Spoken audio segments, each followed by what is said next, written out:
Tunaye Mungu anaye na mipango nasi.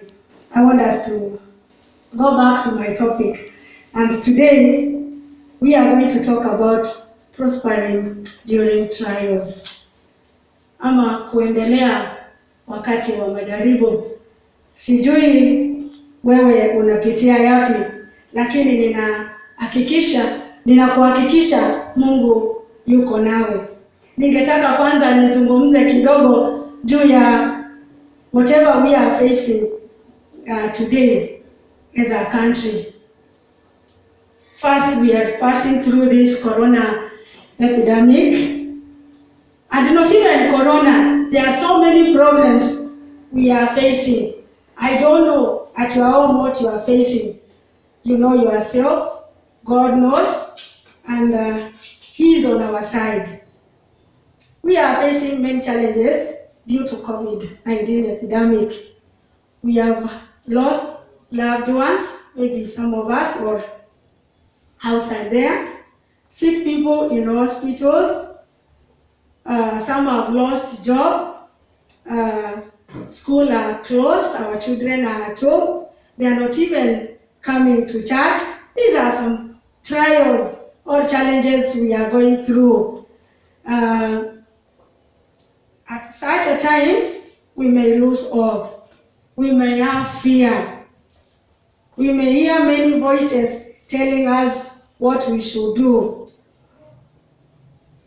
However, this can be an opportunity. In such a time, we are facing these challenges or facing these problems. It is a good time. We should grow in faith,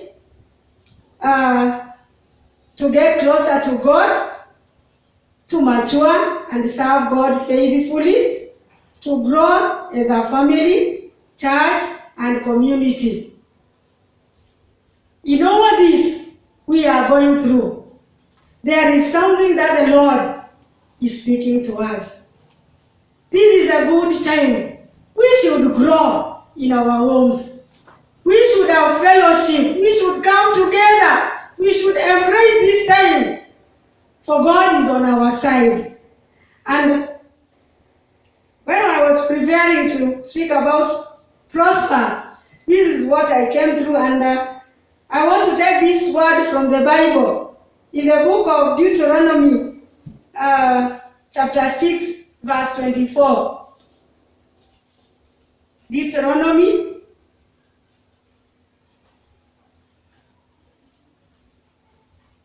Deuteronomy chapter 6, verse 24. We can read together.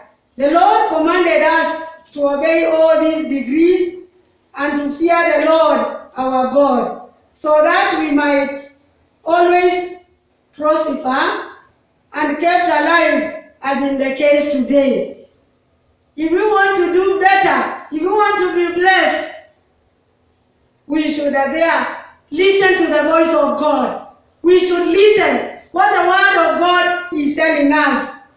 And I have a case study in the Bible, because the best book we can read about, or we can have, it can make us to solve our problems, is when you read the word of God.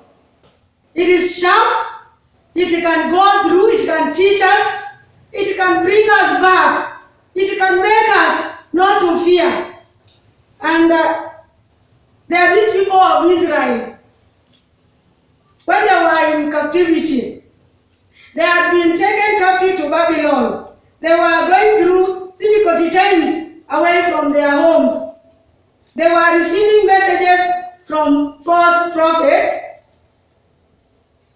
And as today, as we are living, there are so many false prophets. There are so many voices around.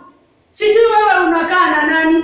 Sijui anakwambia nini? Kuna mambo mengi tunaenda kuyasikia watu wakikwambia wakati huu. Wengine wanasema nyakati za mwisho zimefika. Wengine sijui wanakwambia nini. But it happens even to the time of Israelites when they were passing through the challenges at their time. Na maana hawakuwa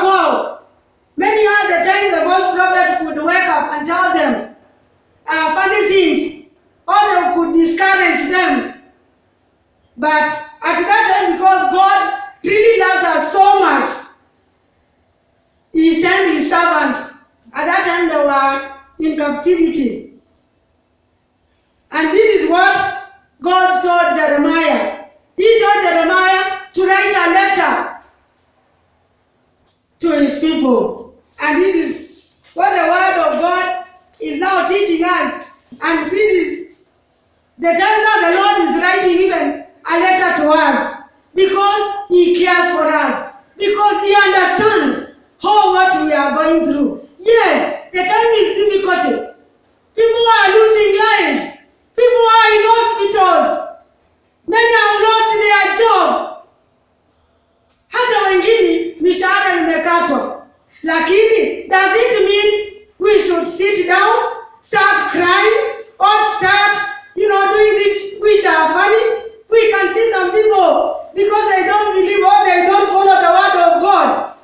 Wengine wanasema wacha tuingie vilabu tujivinjari. That is not the way. The best way, as men and the women of God, this is what the word of God is telling us. And we are going to read from the book of Jeremiah, chapter 29, from verse 4 to 11.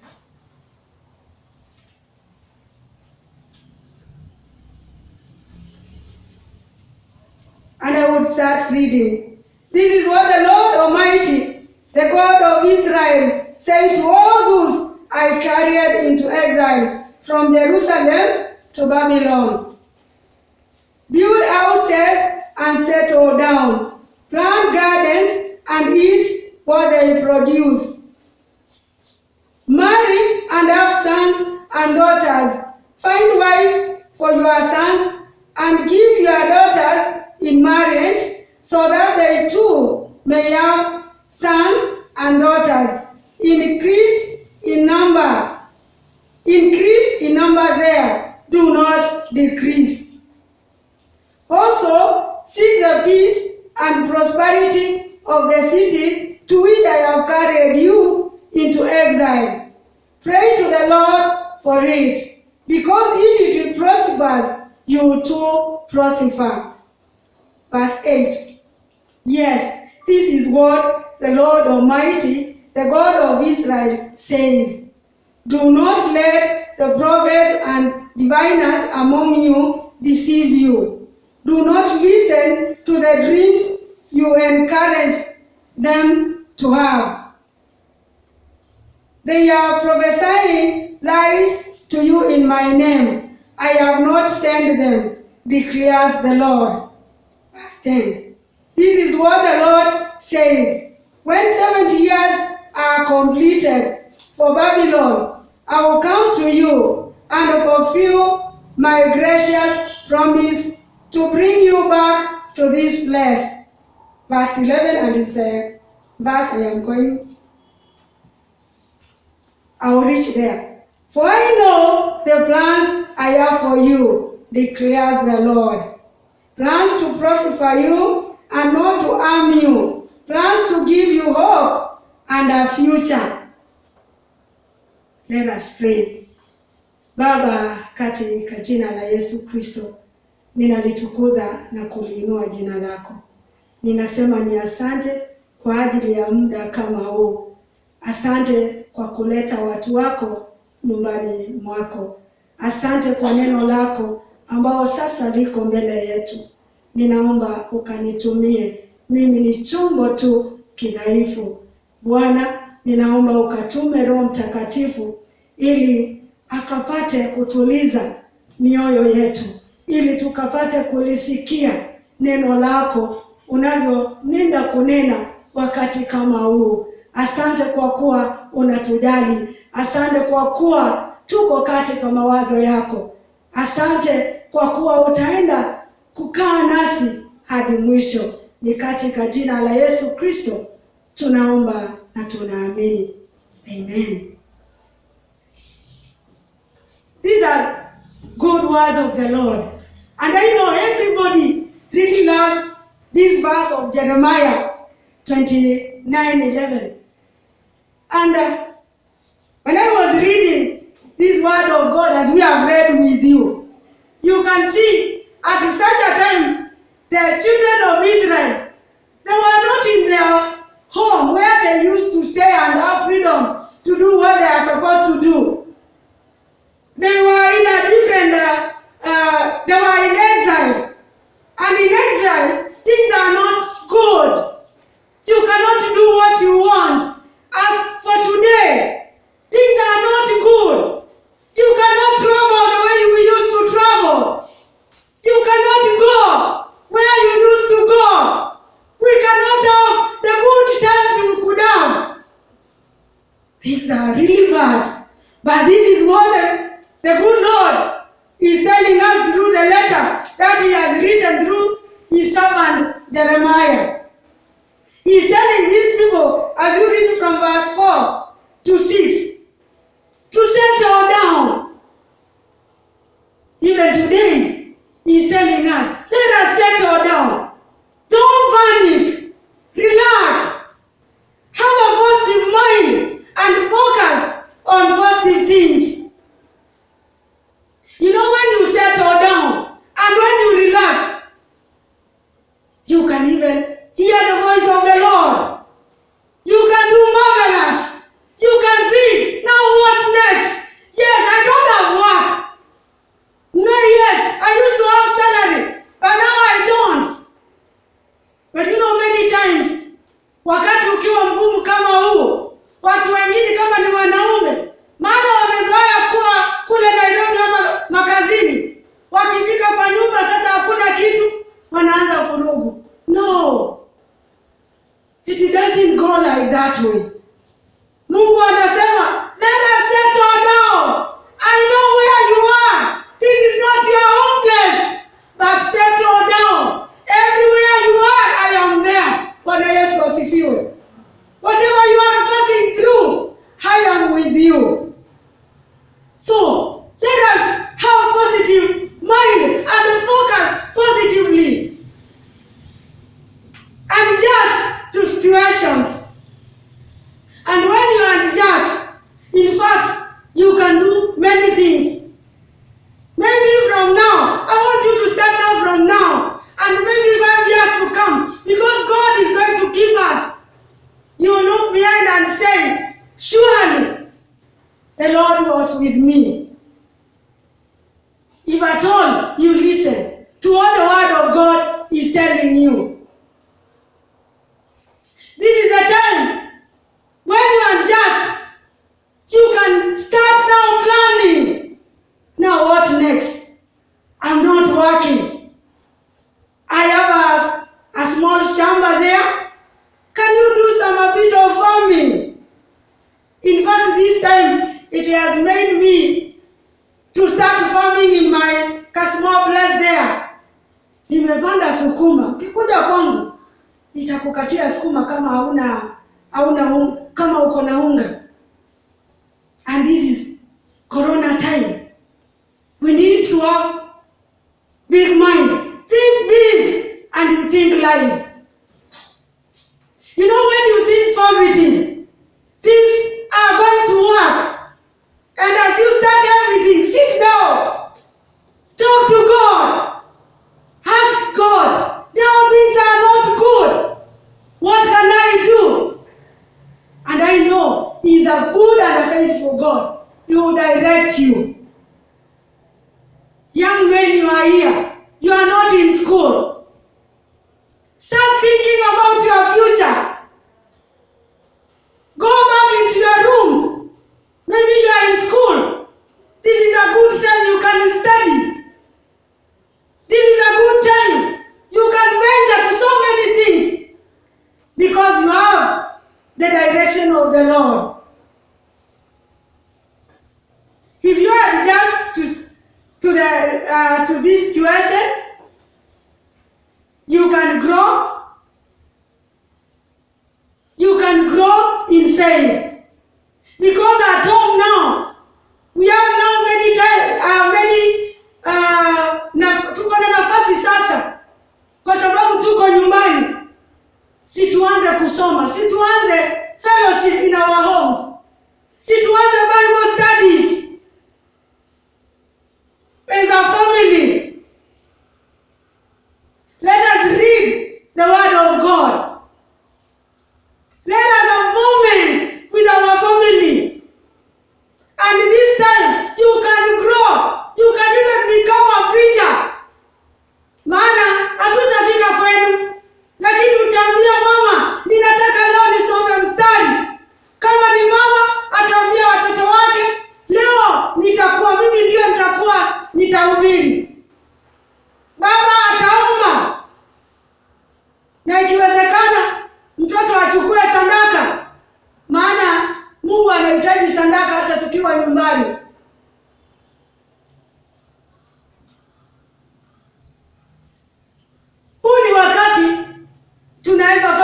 mengi. Ni wakati hata tunaweza fanya kazi ya Mungu. You never know, maybe ulikuwa kazini na uko nyumbani. You have a good voice. Unaweza hata anza studio in your home. Think big and think live.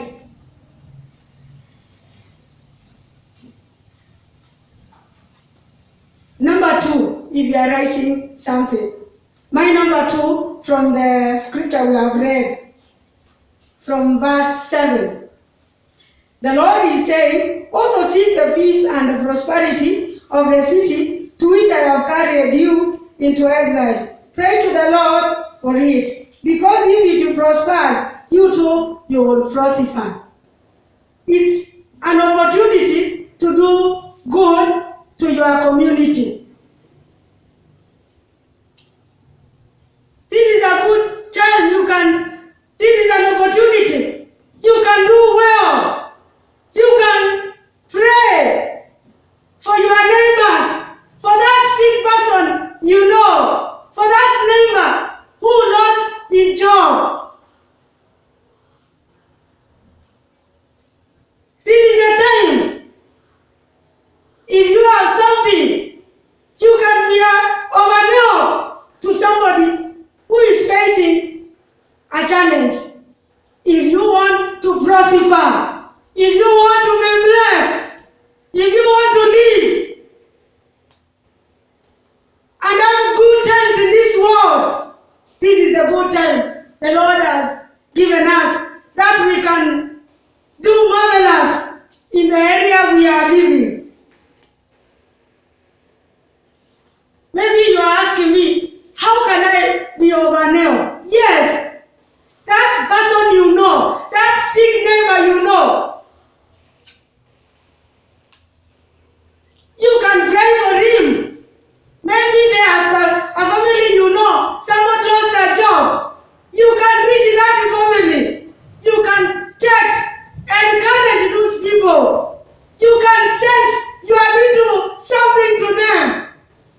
Ninajua wengine wanaweza kuwa wanafikiria wakisema mchungaji, na wengine unajua nao tukiwa majirani, huyu jirani atanichukulia vipi? The best place if you have such a problem, bring these things into the church. We can reach those people. You don't know. One time, somebody gave us something to reach us, somebody somewhere. And this person really felt good. Inaweza kuwa ni zile mahindi ulilima, na wewe pengine uko nazo mingi. Leta hapa kanisani, kuna mtu hana hizo mahindi, na tukimpelekea atajihisi vizuri.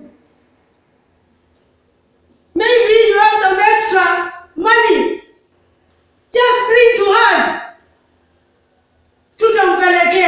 Tutapelekea wengine haujui, na utakuwa umefanya kazi ya Mungu.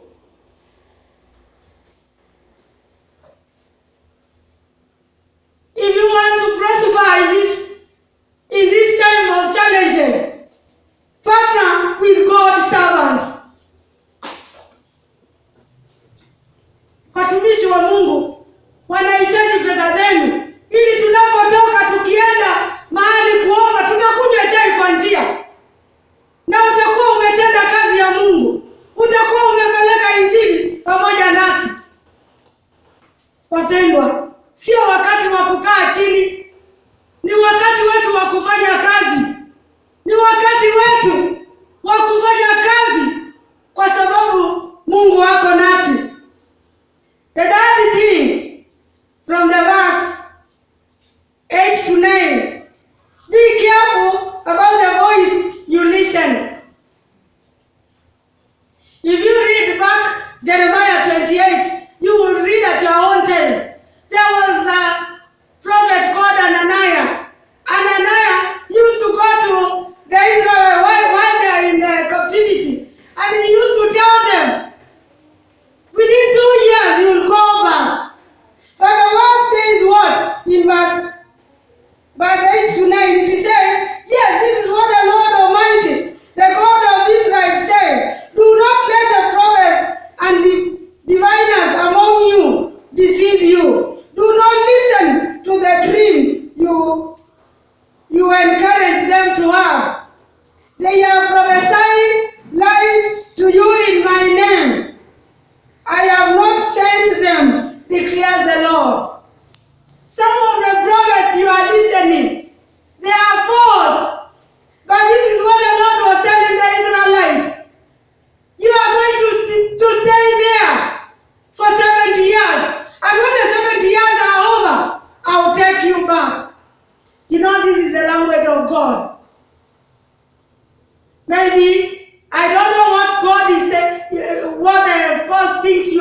gathering. I've heard somebody say, hii corona imekuja kutuambia Mungu dunia inaisha. Listen to the good voice of the Lord. Tusikizeni vile Mungu anavyonena.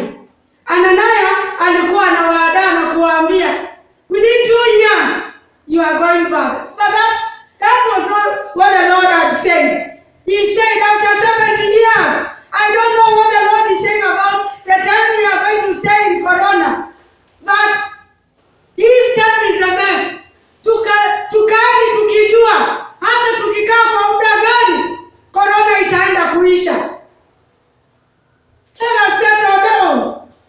Let us use this time as an opportunity to do good. Let us listen to the corrective voice. My fourth point, and is the last one. Wait for God's time. Verse 11. Verse 10 to, I want to read verse 10. This is what the Lord says. When 7 years are completed for Babylon, I will come to you and fulfill my gracious promise to bring you back to this land. He has not, as that verse 10, He has not forgotten us. He has good plans for us. He has already set the time for our deliverance. He has a plan for us. And this is the plans now He has for us. Our conclusion verse 11. Let us read together. For I know the plans I have for you, declares the Lord. Plans to prosper you and not to harm you. Plans to give you hope and a future. Bwana Yesu asifiwe. This is not the plan the Lord has for us. Let us not panic. Let us relax. Let us do marvelous in our home area, in our church. Let us do the work of the Lord. God's plan, His promise, is to give us hope and a future. We can wait on God's time because of this promise. The Lord says, my plan is better than yours. I know everybody now knows that the Lord has a good plans for us. Hata kama corona imekuja, bado tuko katika mawazo ya Mungu. Ataenda kutenda mema, ataenda kutuinua kwa sababu yuko katika upande wetu. Hebu tukasimame na tuombe.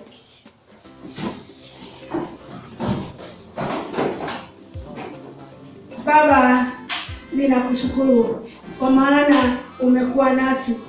Asante kwa ajili ya neno lako. Naomba ukalifuatilie. Naomba ukawabariki wapendwa, maana wamekuja na wamesikia neno lako.